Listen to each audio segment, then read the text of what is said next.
मध्य प्रदेशातील ग्वाल्हेरमध्ये गव्हात टोके पडू नये म्हणजे जे किडे होतात ते होऊ नयेत म्हणून त्यात सल्फास हे औषध टाकण्यात आलं होतं आणि तेच 2 मुलांच्या मृत्यूचं कारण ठरलंय. इतकंच नाही तर हे औषध अख्ख्या कुटुंबासाठी सुद्धा घातक ठरलंय.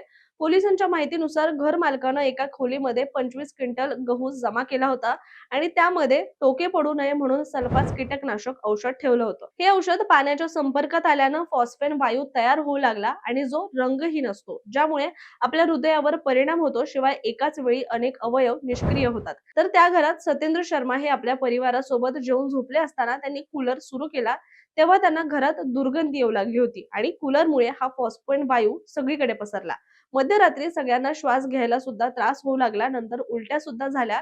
त्यानंतर रुग्णालयात जाण्याआधीच त्यांच्या 4 वर्षीय वैभवचा मृत्यू झाला. तर दुसऱ्या दिवशी 15 वर्षांच्या क्षमाचा सुद्धा मृत्यू झाला.